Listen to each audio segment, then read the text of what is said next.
Chapter 1. The cry no one can bear in that quiet mansion. Something unaccountable was happening every night. Children who ought to have slept peacefully, cushioned by luxury and wealth, cried without cease, as if carrying a pain no one could explain. Outside, neighbors whispered, staff resigned in tears, and even the bravest couldn't last a single night under that roof. But the truth behind those cries wasn't childish whim.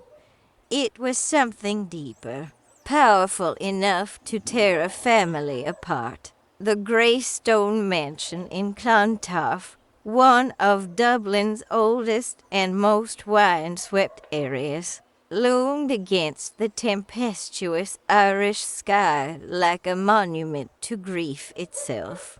Its imposing Victorian facade, weathered by decades of Atlantic storms, housed secrets that seemed to seep through the very mortar between its ancient stones. But no architectural grandeur, however magnificent, could contain the soul-piercing cry that shattered the silence every single night without fail. It wasn't the ordinary wailing of infants, those familiar sounds every parent learns to decipher and soothe. This was something far more disturbing, a relentless, desperate lament that seemed to rise from the deepest chambers of human anguish, echoing through the corridors like the keening at an Irish wake. The sound had an otherworldly quality that sent seasoned carers fleeing, faces drained of color, hands trembling uncontrollably. The 12th nanny in 11 months, a young woman called Bridget, from the rolling hills of Limerick, stumbled down the grand oak staircase, with tears streaming down her pale cheeks. Her crisp white uniform lay crumpled and abandoned in the marble hall, discarded like the remnants of her shattered composure. Her auburn hair, once neatly pinned beneath her cap, now hung in straggling strands as she clutched the carved banister for support. "Sweet Mother of God," she whispered through chattering teeth, her Limerick lilt shaking with barely contained hysteria. They stare at the wall, always the same bloody wall, as if they can see straight through to the other side. Their wee eyes never blink, never move, fixed on that cursed door, like they're waiting for something awful to happen. Before anyone could answer, Bridget had yanked open the heavy front door and vanished into the rain-soaked Dublin night, her footsteps echoing off the wet cobbles as she fled. The iron gate clanged behind her with a finality that seemed to seal the house's fate. Another caregiver lost to whatever dark force lived within those walls. The O'Connell estate, ringed by high walls smothered in centuries-old ivy that rustled in the coastal wind, held more than inherited wealth within its cold, imposing chambers. By day, an unnatural, suffocating hush rain broken only at night by the endless, heart-rending sobbing of 8-month-old twins whose cries seemed to carry the weight of unspoken tragedies. The few who dared enter the nursery swore an inexplicable chill ran through them when the children's bright blue eyes fixed upon the eastern wall. There, like a portal to elsewhere, stood the locked door to Fiona O'Connell's old bedroom, chamber sealed, since her tragic death, nearly a year before. The details spread like wildfire, whispered behind lace curtains, and grown more elaborate with each telling.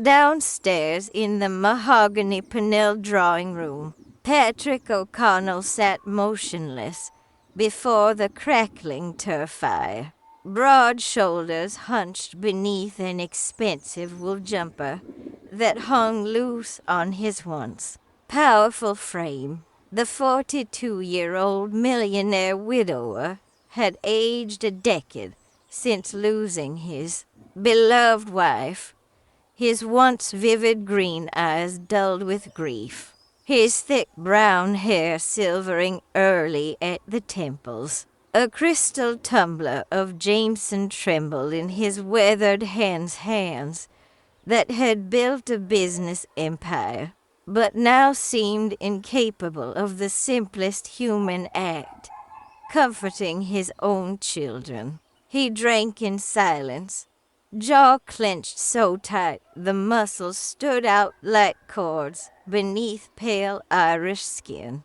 The grandfather clock in the corner, a Cork heirloom, chimed midnight with deep, resonant tones that mocked the passage of time in a house where grief had stopped all clocks. As the screams above intensified, banshee-like down the galleries, Patrick's knuckles whitened around his glass until the crystal seemed sure to shatter. Tonight, though, would be different. Tonight, Aisling Murphy, the new housekeeper from Kilkenny's green countryside, was about to witness something that would change this cursed household forever and pry open truths some doors were never meant to reveal. Chapter 2. The door that never opens. Aisling Murphy's heart hammered like a caged blackbird as she climbed the creaking stairs, each ancient board groaning with a sound that felt as old as the house itself. 34 and hardened by a life of graft poverty, loss. The cool indifference of the well-heeled, she had never felt anything like the spectral charge saturating this place, like morning mist over the River Nore. The twins' shrill cries tore the night like winter gales over the Wicklow Mountains. Yet their behavior defied logic. Instead of turning to her footsteps or stretching for comfort, their bright blue eyes stayed fixed and naturally intent on the mahogany door sealed. Since their mother's death 11 months ago, it was as if the little ones possessed a second sight, sensing what mortal eyes could not, something calling to them from beyond the timber that split the living from whatever hid within. Their tiny fists reached towards the door, clutching at air as though trying to draw their mother back from the shadows. Aisling reached for the brass knob with trembling fingers, her breath fogging in the unnatural cold that seemed to seep from the sealed room. The instant her palm touched the metal, a violent shiver surged through her like lightning in an old oak. The jolt nearly sent her stumbling back down the corridor. Someone was in there, she felt it in her very bones, a presence so tangible. It churned her stomach with terror and inexplicable sorrow. It pressed against her mind like phantom fingertips tracing patterns on skin, raising goose flesh along her arms despite the thick wool cardigan she wore against the Irish cold. The air around the door felt saturated with memory, whispers of talk and laughter now gone, She tried to shake it off, surely. It was only the gossip about a family curse, preying on her imagination. But the corridor's atmosphere smothered her, thick with unshed grief and old secrets weighing. Her shoulders, as if with centuries, the children's cries climbed higher. So sharp the crystal chandelier above chimes softly in sympathy. Why wouldn't they face the painted cherubs on the ornate ceiling, or their cribs carved with Celtic knots, or even Aisling herself? No, their gaze clung to that barrier, as if their souls were imprisoned behind it, pleading for release. The sight was so unnatural. She found herself questioning all she'd believed about children's innocence. Stepping back, she heard it again, a delicate, musical chimming from within the sealed room, a distinct metal sweetness, like silver wind chimes or jewelry carefully moved by an unseen hand, beautiful and terrifying at once.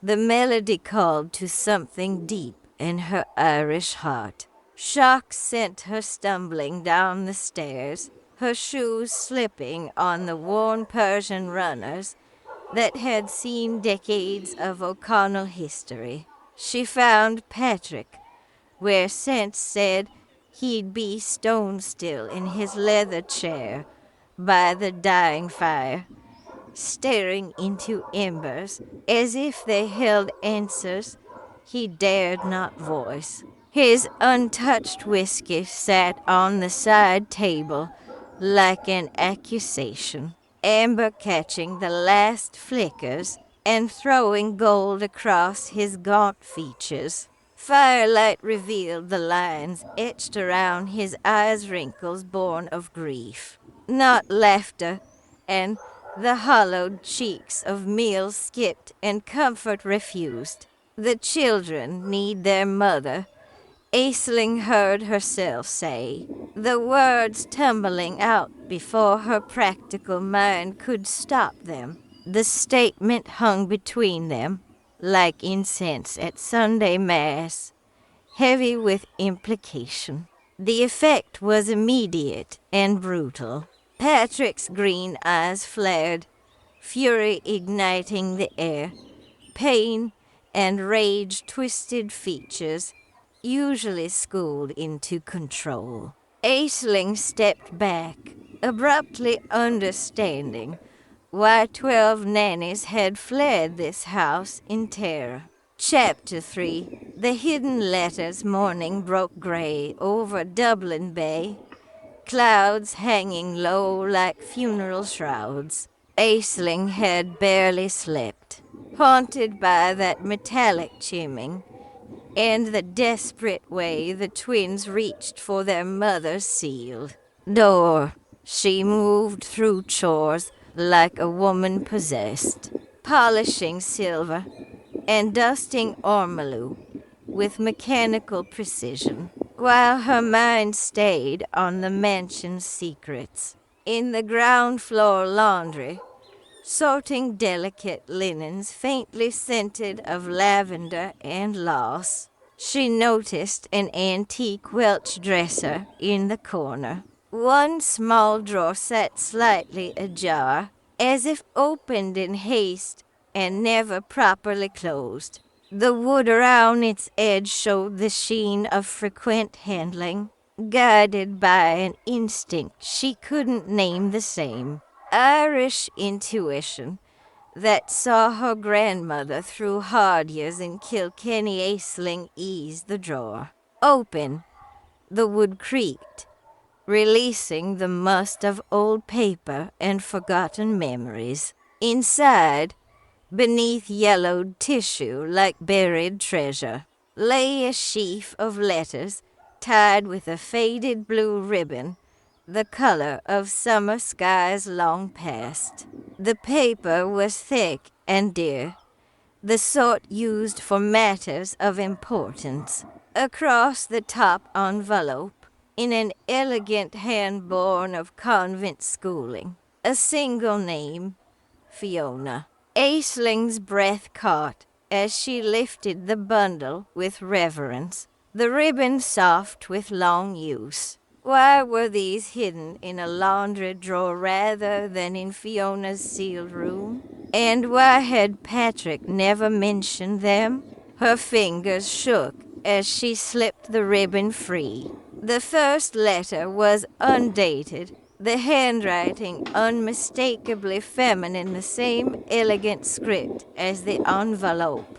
Unfolding the page, she felt a trespass, intruding upon the last thoughts of a woman she'd never met, but who seemed to haunt every corner of this house.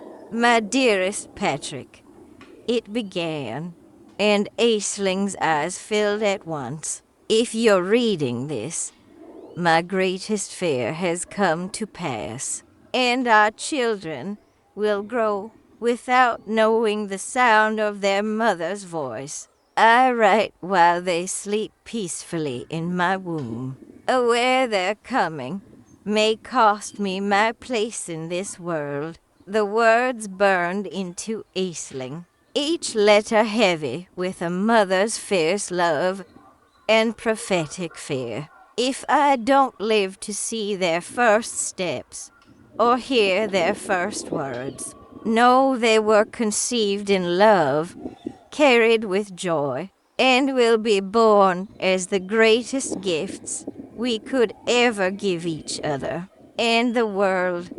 Tears streamed down Aisling's cheeks. Here was a woman meeting mortality with grace, thinking not of herself, but of husband and children. Promise me, Mocroy, you'll never let them believe they took something from you.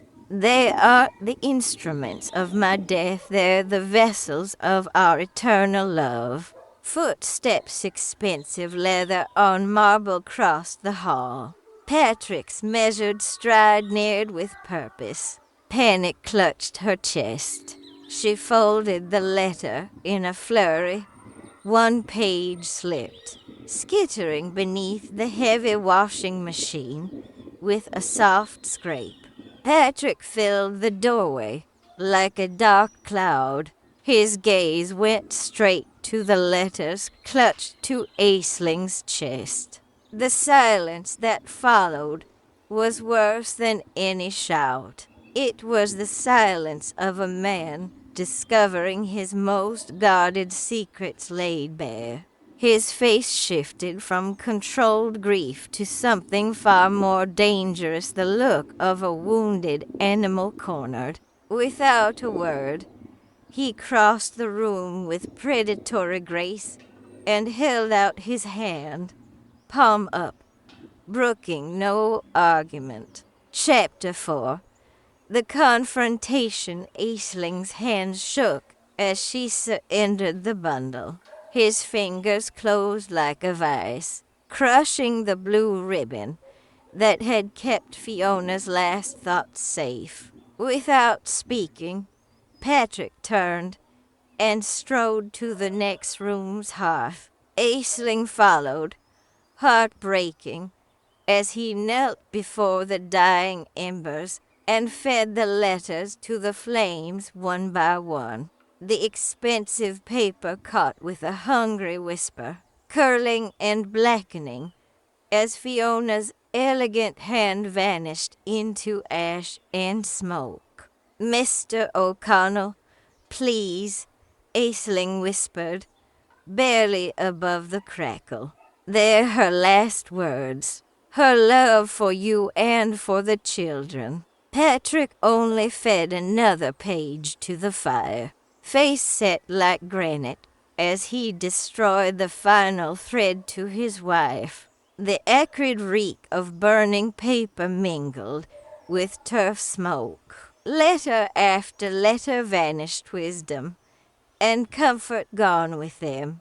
like watching someone burn their own salvation out of pride and guilt. But fate had other plans. That night, as the autumn wind howled across the bay, the twins' cries reached new desperation. Even Patrick, walled in whiskey and denial, couldn't ignore the soul-rending sound. Aisling, driven by a care that ran deeper than employment, fetched the single letter that had escaped the page that had slid beneath the washing machine. In her small room below stairs, by a single candle, she read, "My beloved Patrick, if our children cry without solace, it's because they feel the absence of love that should hold them like a warm embrace. They don't weep from hunger or cold, they weep because something essential is missing. You must sing to them, Mogra. Sing the songs you sang to me on those magical evenings when we believed our love could conquer any darkness." The truth struck like a blow. Not a curse, not a malevolent spirit. The absence of a father's love. They weren't crying for their dead mother, they were crying for the living father who had locked away his heart. Aisling climbed the servant's stair and found Patrick where she knew he'd be, slumped in the leather chair by the fire. The clock told two. The nursery wails rose, frantic. They don't cry from hunger, nor from pain, Aisling said, stepping in with the letter to her chest. They cry from abandonment, Mr. O'Connell.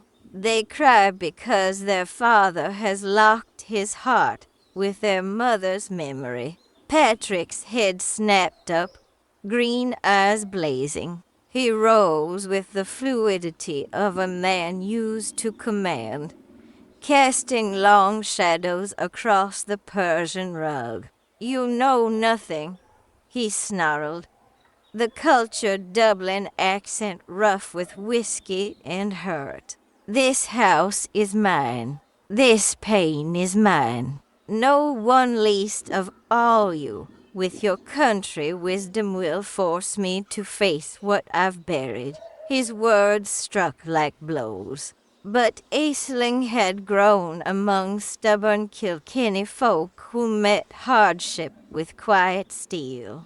She stood firm, gaze steady. "She knew this would happen," Aisling said softly, unfolding the letter. "She knew you'd blame yourself, that you'd turn from the children, because looking at them would show you loss instead of love." As if summoned by their mother's foresight, the twins' cries soared to a house-shaking crescendo. Patrick's composure cracked, revealing the broken man beneath. Chapter 5, The Forbidden Room. The children's anguish speared through Patrick at last, piercing the armor of grief and denial he'd hammered around his heart. For 11 months, he'd pretended their suffering was common fussiness. But tonight, there was something else in it, desperation that could no longer be drowned in whiskey. Frozen in the drawing room, fists clenched, he listened to the merciless ticking of the clock. Aisling's letter rustled in the hush, whispering accusation and promise. "I can't," he said, voice breaking, boyish. "Every time I look at them, I see her. I see the moment she..." The words failed, hanging in the air like incense at a funeral, heavy with guilt. Aisling watched compassion rising. Here was a man who commanded boardrooms and empires, crumbling like a sandcastle at high tide. His broad shoulders shook. For the first time, she glimpsed the wounded human beneath the aristocratic mask. She didn't die because of them, Aisling said gently. She died bringing life a sacred act. Those babies aren't instruments of destruction, they're vessels of her love. The cries intensified. Even the chandelier trembled. It was as if the house itself wept. Patrick's resistance shattered. He reached into his waistcoat and drew out a small brass key that caught the firelight like a fallen star. The metal worn smooth by months of handling the key to Fiona's room. I hear her sometimes, he whispered, late at night, from behind that door. My head knows it's impossible. My heart. He touched his chest, where his wedding ring hung on a chain. Together, they climbed the grand stair, each step a drumbeat. Ancestor portraits watched from gilt frames, faces stern with judgment. At the landing outside Fiona's door, the twins' cries shifted, still urgent, but threaded with hope. Patrick stood like a penitent, hand shaking as he raised the key to the lock that had sat untouched nearly a year. The mechanism turned easily, as if it had waited for this very moment. As the door swung open, a breath of cool air slipped out, carrying a faint lavender and something else, something that made both of them catch their breath.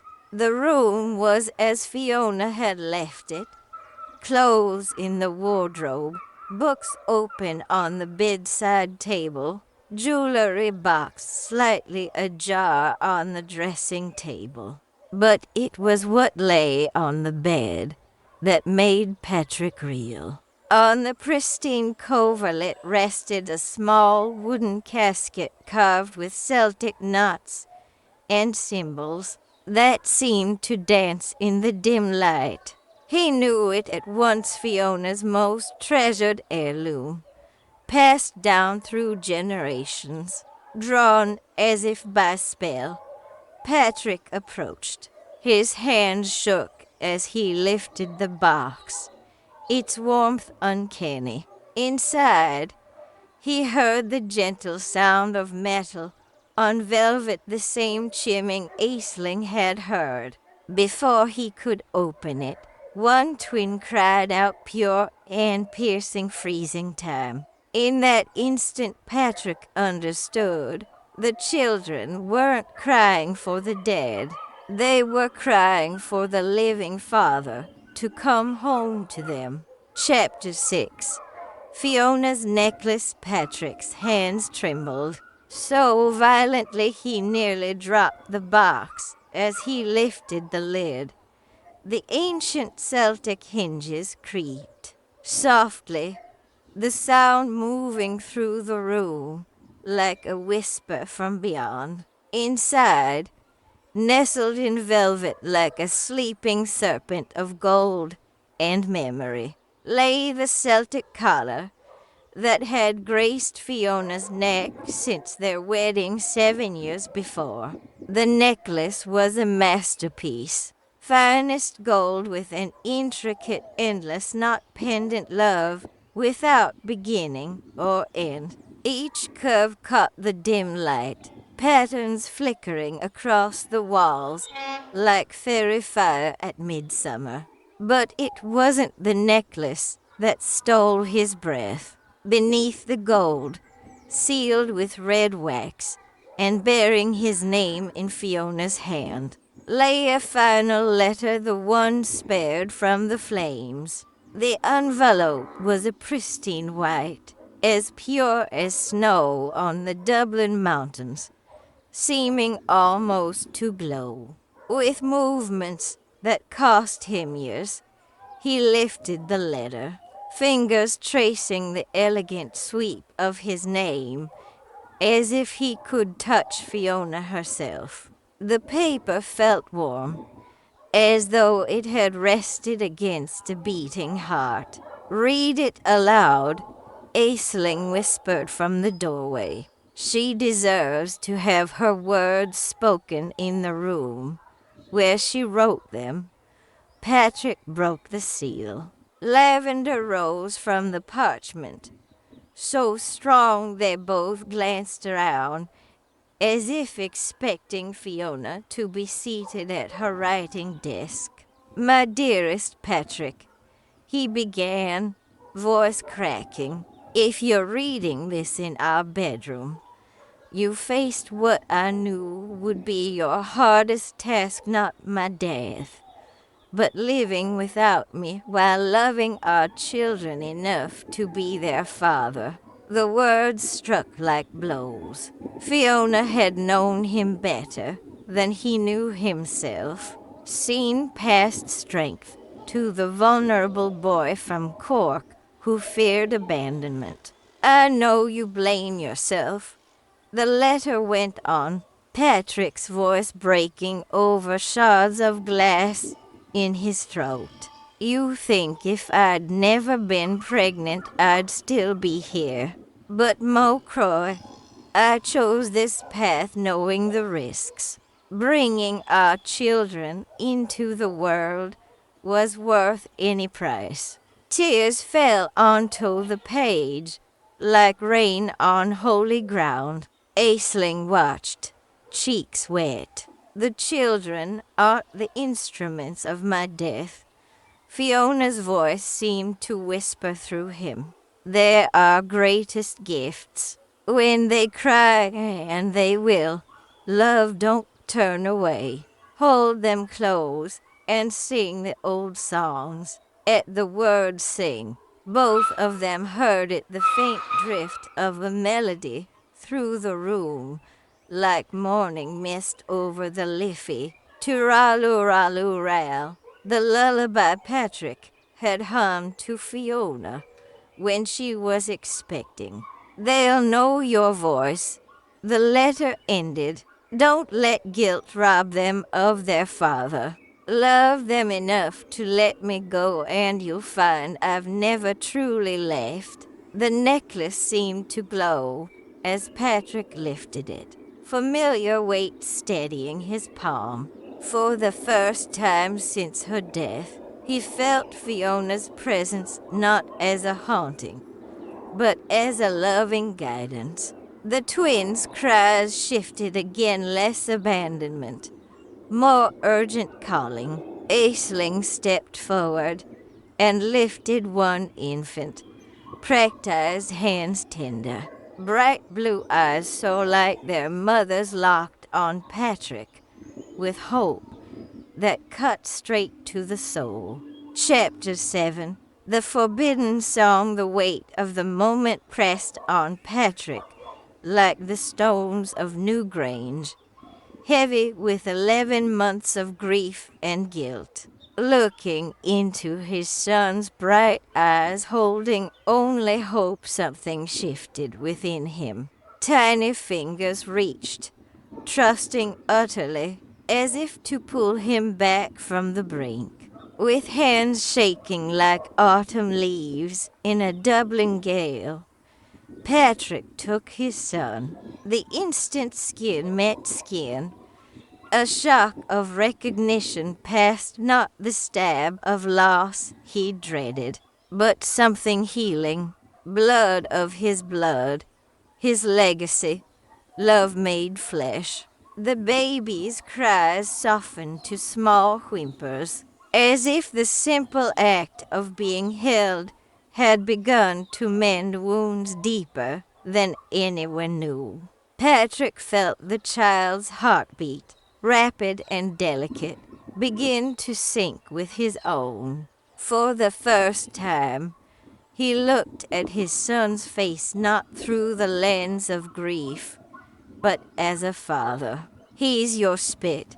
He is Aisling whispered, lifting the second twin. And that stubborn little mouth will give you plenty of bother yet, like any proper Irish lad. The auburn hair caught the lamplight like spun copper Fiona's, but the nose was Patrick's, strong and straight. When Aisling set the second baby in his free arm, a completeness washed over him he hadn't felt since the day Fiona died. These weren't harbingers of loss, they were hope made real. Sing, Aisling urged gently, the old wisdom of Irish women in her voice. Sing her song. Patrick's voice came as a whisper at first, rusty and choked. But as Turalu Ralu Ral filled the room, something shifted. The lullaby stirred memories in the very walls echoes of joy before sorrow. To dash ra dash lu dash ra dash lu dash ral. To dash ra dash lu dash raleigh. His voice grew steadier.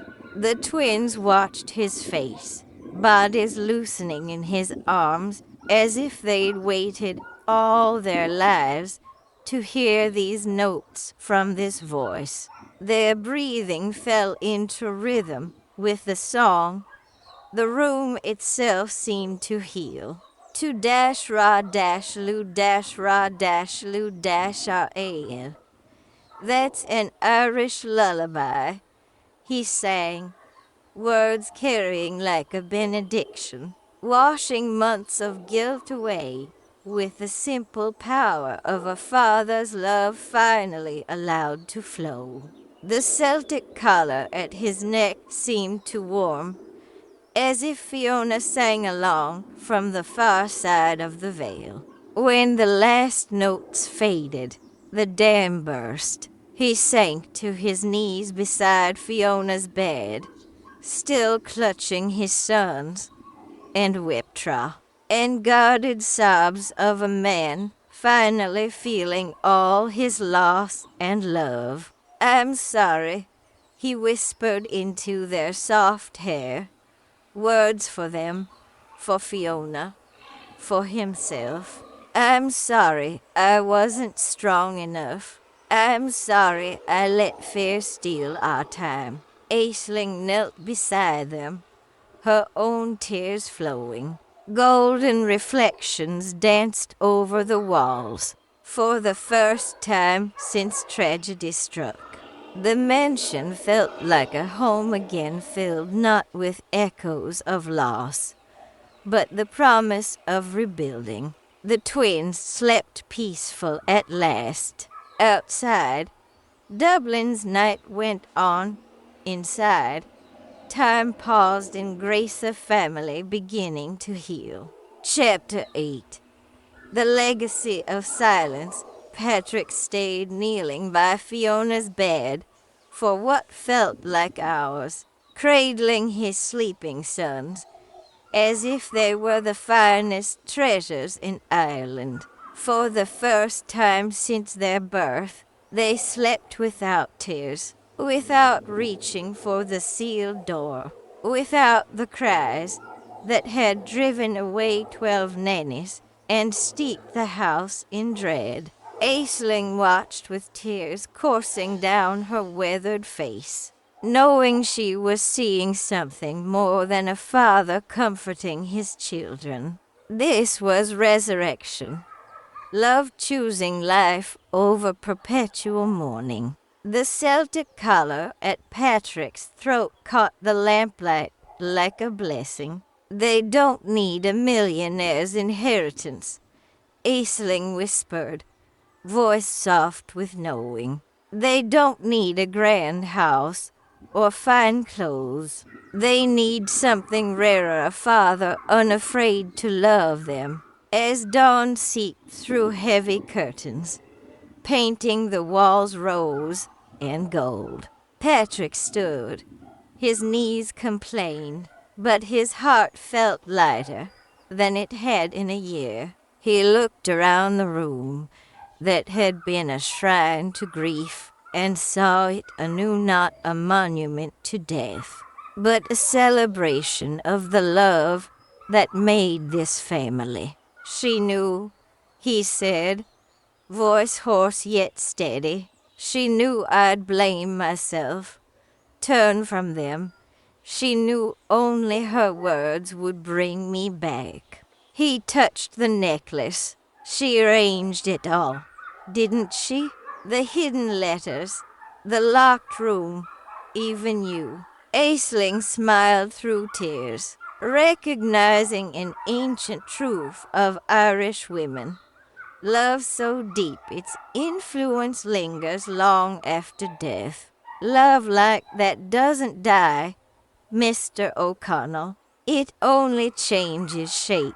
In the days that followed, the transformation became the talk of Clontarf. Neighbors who'd whispered of curses now saw something truly miraculous.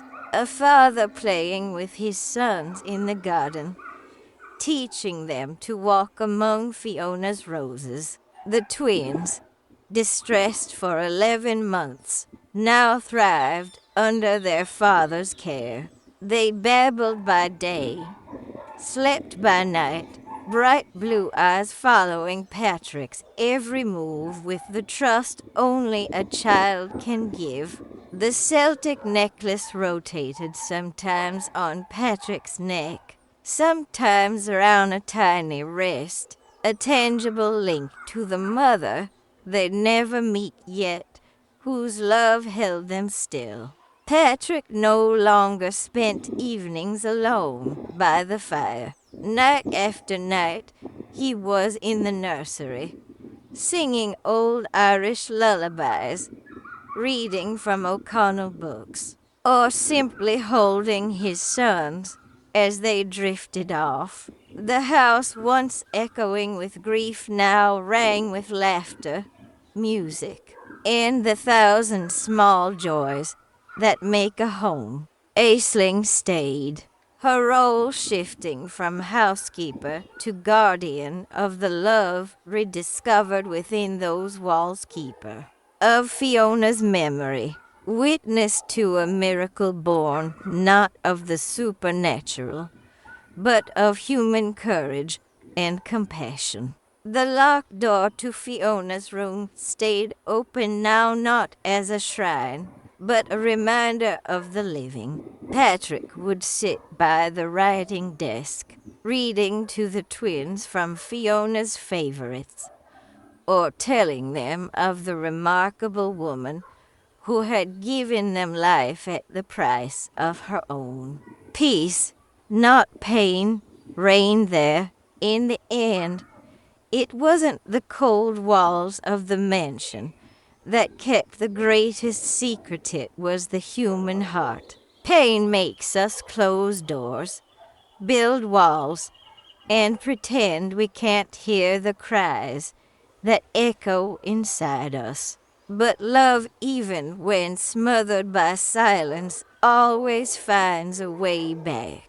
And when it returns, it heals wounds we thought would never mend. Years later, when visitors remarked on the bond between Patrick and his sons, or marveled at the peace that seemed to inhabit every room, Aisling would smile and touch the small Celtic cross at her own neck, a gift from Patrick in thanks for her courage that night. She understood what many didn't.